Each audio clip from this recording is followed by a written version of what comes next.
Hello, Prowlers and Panthers. My name is TV Sky, and there's been a substantial lore update to a previously much neglected region of the League of Legends universe. The Kumungu Jungle is finally on the League of Legends map again after an extended absence. Now, the Kumungu Jungle is a very old region of the League of Legends world, but it's much like many of the older champions. It's an old region that has never really received much in the way of lore or story updates or writing made about it in the League of Legends universe, and so it's kind of fallen out of memory and kind of fallen out of relevance with most of the game. However, since Neeko is the newest champion in League of Legends, who is also supposed to be living in the Kumungu Jungle, well, it's been put back on the map, and a couple of the champions who live there have received lore updates. So, with a new bio, a new short story, and perhaps even a new character design being teased for her, we can finally ask, what is the deal with Nidalee?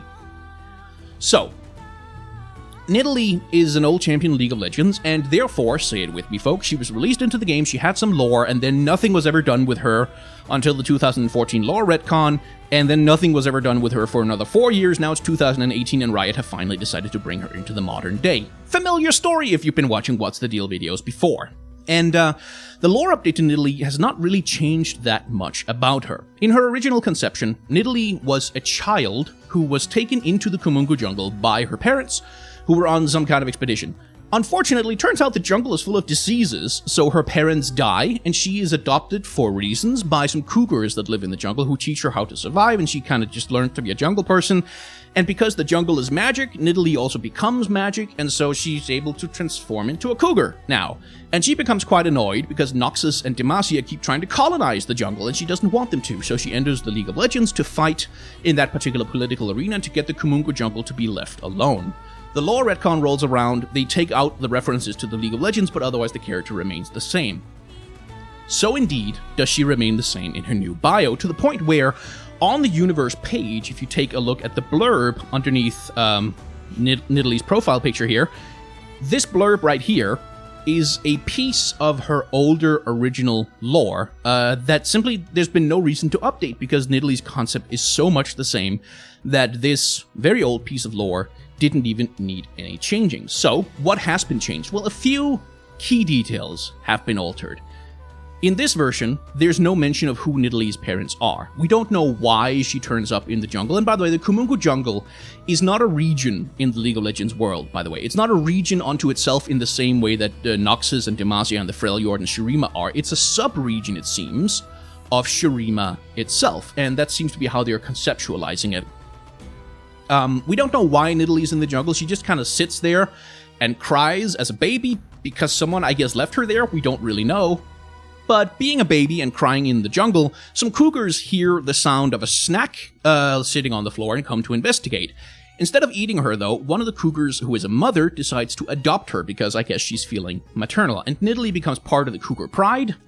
I guess. I don't know if cougars are actually particularly social animals in real life. I think they're mostly solitary hunters. But anyway, that's besides the point. Rules are different in the Magic universe, I guess. She becomes part of the pride, and because she has a human intelligence, she's able to do stuff like crafting healing salves and making traps and finding glowing flowers and using explosive seeds and stuff like that for all kinds of useful human stuff. And she also begins to show the first signs of her transformation ability. She flickers a little bit between human and beast forms, and sometimes she has strange dreams following the hazy silhouettes of two strange figures whispering after her, their voices jumbled but sweet. They bring Nidalee a sense of comfort and warmth, even though the cougars have taught her to be wary of outsiders. So she's having dreams, essentially, about her parents without really understanding what's going on. Then the Keylash show up. Now, if you remember what the Keylash are, well, you have a better memory than I do because I had to go and look it up. But the Keylash, as it turns out, are Rengar's tribe of Vestayan hunters. They come into the forest searching for prestigious kills and trophies to show off their prowess. They're essentially just trophy hunters. They're not really hunting for food. They're hunting for fun and sport. And they hunt Nidalee's mother and kill her. That is her cougar mother, not her real mother, her adopted mother. Nidalee, as you might imagine, does not really take kindly to this. The anger, rage, and anguish of seeing her mother die like that unlocks her transformation ability, and she drives away the Keylash, although she is surprised to realize she understands some of the words that they speak at her. Anyway, having driven away the hunters and seeing her mother die, she decides to take up leadership over the pride of cougars, and she vows to defend her adopted home. She vows to become a protector of the jungle against those who would seek to be trophy hunters to plunder it for no good reason, or who come there seeking glory and pride in just killing animals randomly. And that's essentially where she's at for a long time, until she meets Neeko. Now, Neeko, as you may remember from the What's the Deal video about her, comes to the Kumungu Jungle, meets Nidalee, strikes up a friendship, although Nidalee is pretty slow to trust her for pretty obvious reasons, and as has been confirmed by the writer on Twitter, I believe, Neeko's interest in Nidalee turns romantic, but Nidalee just kind of doesn't reciprocate that, and Neeko eventually decides to set out on her own to do her following her dreams, finding a tribe for herself, yada yada, out in the wilderness. Between the encounter with the Keylash and the strange dreams, and her friendship with Neeko kind of opening her eyes to the idea of a wider world being out there, Nidalee now, at least this is how I'm reading these particular stories, is caught in a bit of a split situation where she is very fond of her jungle home. She's fond of her pride of cougars. She very much loves her adopted family and her adopted home, but she's also becoming increasingly aware that she is different from them, that she's not quite native to this place in the same way that the animals are. She's struggling a little bit with reconciling her animal nature with her, perhaps, human nature. And that comes up a little bit in her short story, Human Blood. Now, this short story is essentially just a little vignette showing us what Nidalee spends her time doing when she's off doing her jungle protector thing. So, Nidalee comes across a Vastaya, a lizard-like Vastaya, a reptilian Vastaya, this dude, who's trapped in a trap set down by human hunters.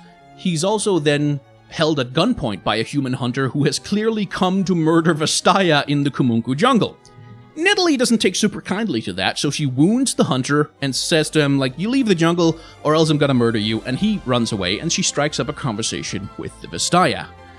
And the Vastaya says, let's see, you called it human.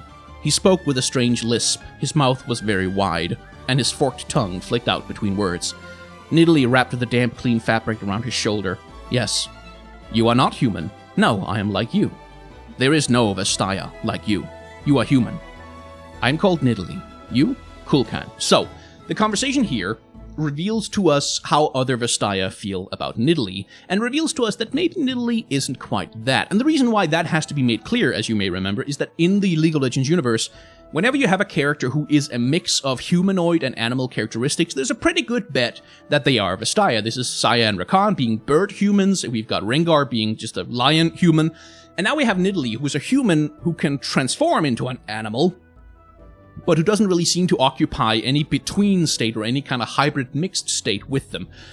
As we can see here, other Vastaya do not consider her a Vastaya, but she herself considers herself much closer to other Vastaya than she does to humans, who she doesn't really have a very good relationship with because they keep coming into the jungle to murder her family. Having had that conversation, she joins up with the rest of her pride and basically just murders the entire camp of human hunters because they didn't leave the jungle, giving us a bit of an insight into just how cold and brutal Nidalee can be in pursuing her protection of the Kumungu Jungle from predation. So, let's talk about the story concept behind Nidalee. Now, Nidalee, especially in her original conception, but even in this one, is a riff on the Mowgli archetype. That is to say, a child who is abandoned in the wilds, raised by wild animals, and who then is caught in this character conflict between loving their natural home, their state of nature that they came from, but being drawn inexorably towards thoughts of finding out who they are, where they came from, learning why they feel so different from the place where they live now. And that's actually a really solid concept for a character to work on. I think that's really why they didn't have to change much about Nidalee in this particular update, is that that's a really solid piece of character motivation. That's a solid reason for her, that's a good reason where you can tell stories about her living in the jungle, being in the jungle, exploring why she loves her jungle home, why she loves her animal family, but also stories about how she would react to the societies of League of Legends at large. Like, how would she react to a place like Demacia? How does she react to a place like Piltover, which is just metal and wheels everywhere? What's her perspective on those things, and what draws her towards them, and what repulses her from them? Lots of interesting perspectives you can have there. Mowgli, of course, his archetype and the whole Jungle Book that he came from, when most of us think about it, we think about the Jungle Book, the Disney version.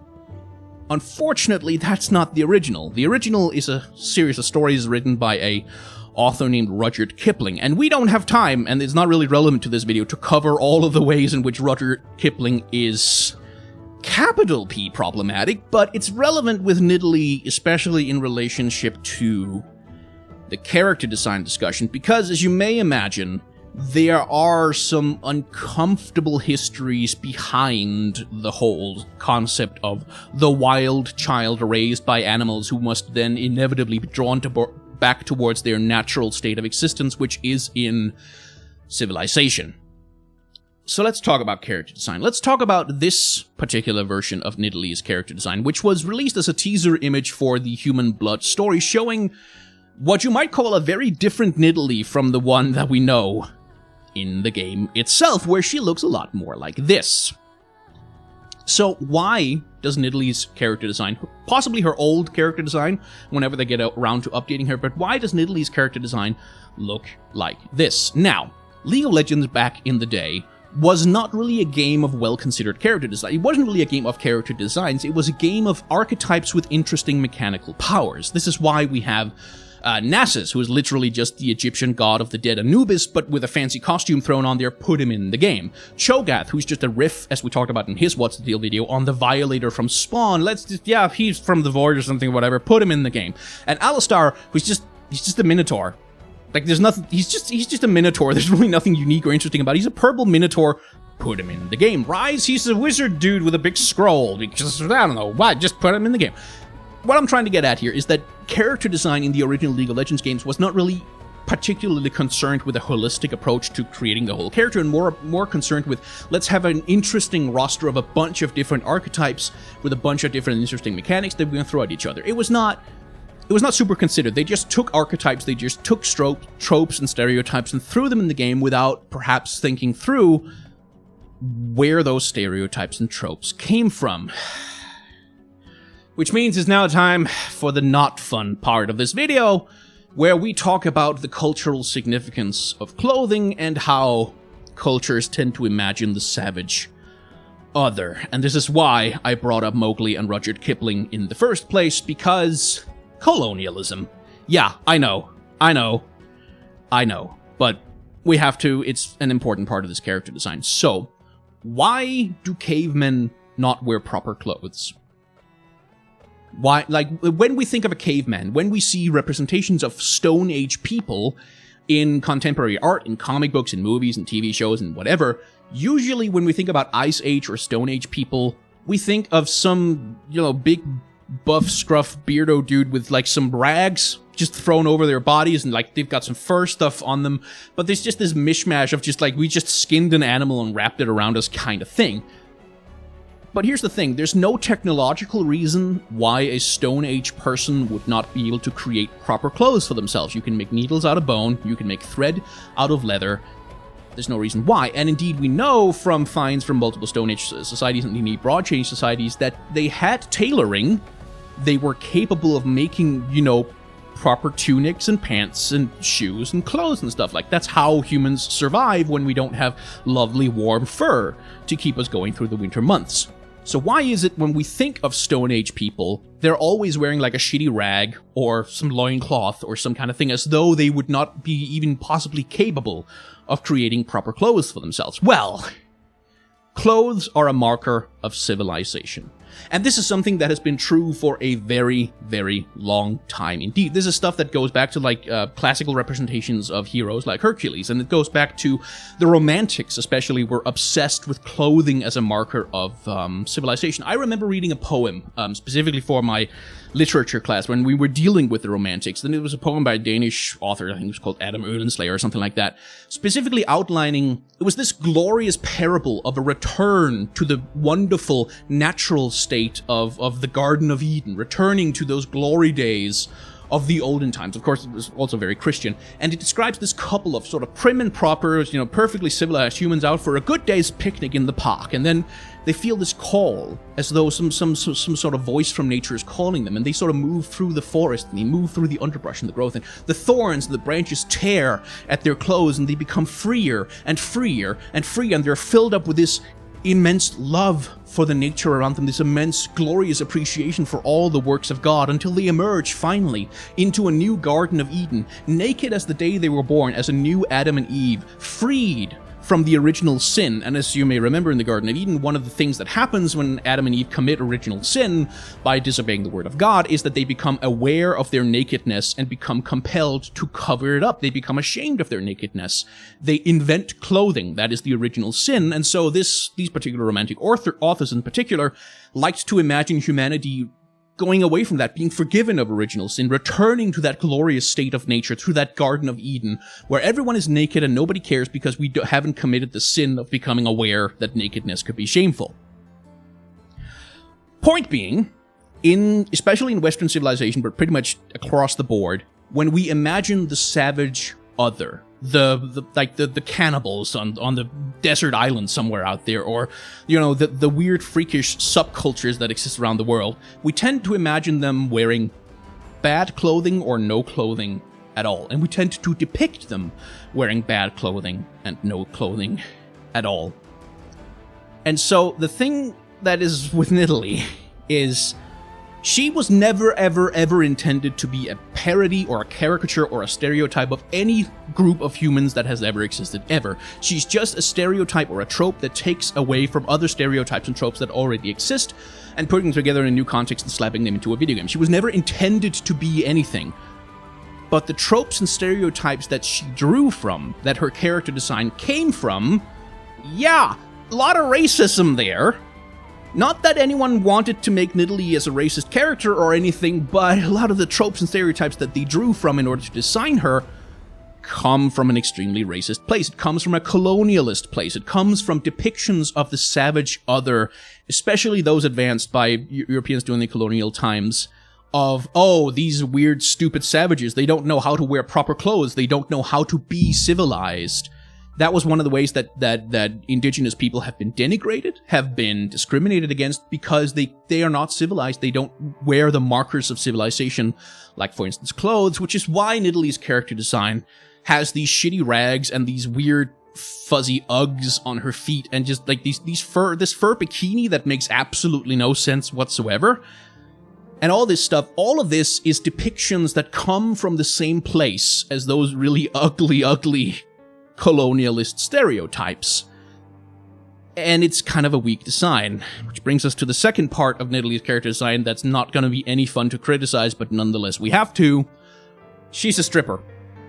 Like, that's the design aesthetic that this thing is coming. She's dressed like a stripper. She's dressed like a stripper's weird Halloween costume on a theme night when it's jungle night at Big Jim's titty bar, or whatever. That's what her design comes from, with the big titties that are sort of practically spilling out of her insufficient halter top thing, whatever, and the barely even there loincloth thing just barely covering up her ass. And she's a stripper. She even has, and this is her dance emote, a stripper dance as her dance emote. Like, she's designed not only as a, reductive takeoff on colonialist stereotypes of indigenous people, which are ugly in and of themselves.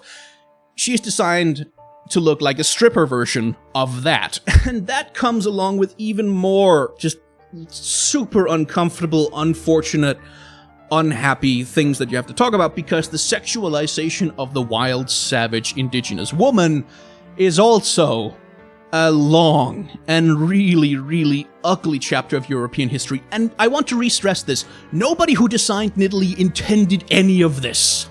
They just didn't think about it. They either didn't know about it or they didn't consider it.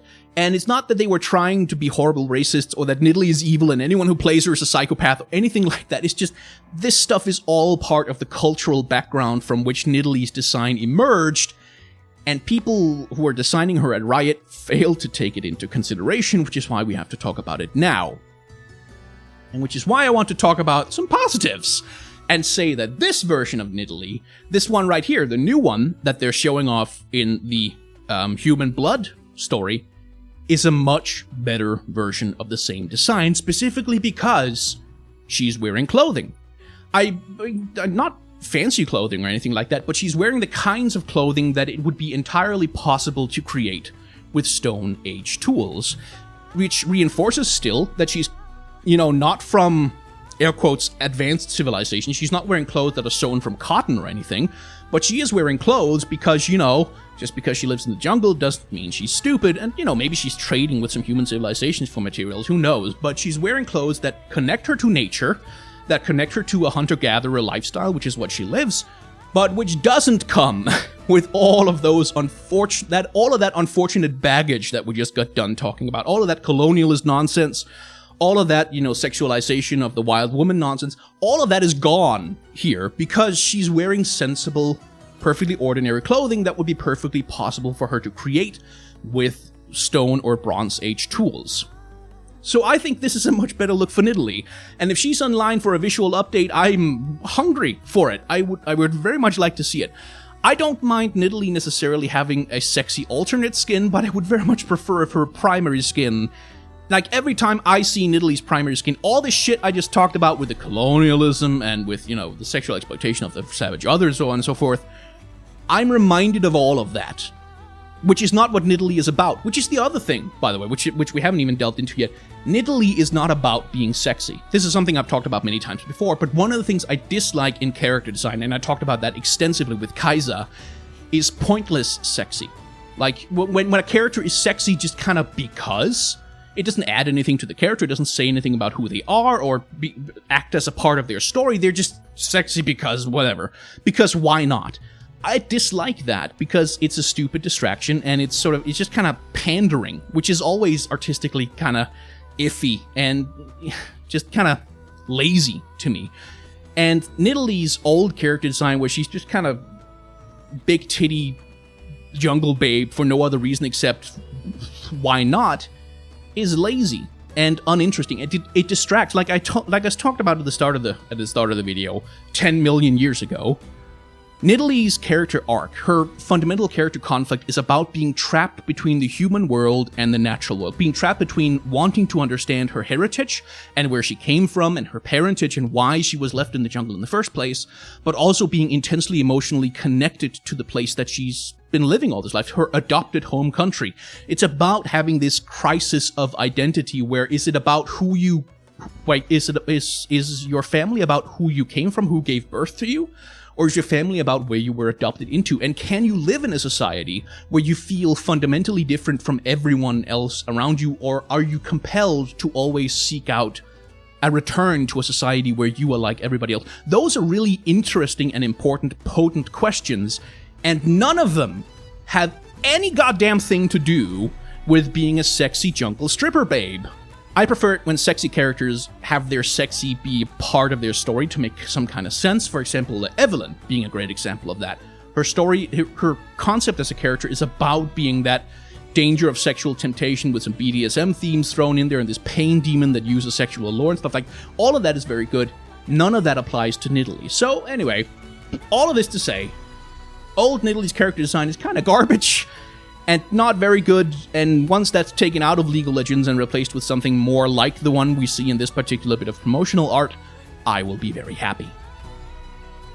Hey, thank you very much for watching this video. That got a little hard and heavy, and yeah, I've been away for a little while. The videos have slowed down some, I'm sure you've noticed, and if you want to know why, you can head on over to my vlog channel. I've got some videos that explain what's been going on with me recently, but the primary reason is because some stuff happened that threw my schedule completely out of whack, and now I'm trying desperately to catch up on some of the commission work that I've got in my backlog and some of the other jobs that I've got lying around. So videos have kind of slowed down a little bit for December, which kind of sucks because December is an expensive month, and good lord, I need the money. Anyway, if you want to help me stay financially solvent this month, then thank you for watching this video. That is actually enough. The views are enough. Don't feel compelled to do anything more than that.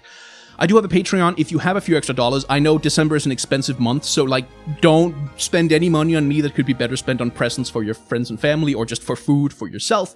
But if you do want to help me out, then patreon.com/CastorComics. There's some perks over there if you want to, if you're able to. If you're not, don't even worry about it. It's completely okay. So, if you enjoyed the video, you can also like and subscribe and leave a comment down below. All of that stuff, and hit the bell icon, is stuff that makes YouTube show my videos to more people, which is useful because that means more views, and that means, you know, paying rent, which I like. I like to do that. It's my favorite activity, is to give money away for the privilege of having a roof over my head. Anyway, that got dark all of a sudden. If you've not enjoyed this video, well, fair enough. There's a dislike button down below that you can click on. Although I should warn you that the dislike button lies at the end of a long and arduous journey between jungled woodland where you will be set upon by mosquitoes of every stripe and flavor, and as you may know, mosquitoes are responsible for half of all human deaths that have ever happened in history. That is a true fact. Look it up. So, click the dislike button at your own risk, I guess. Thank you very much for watching.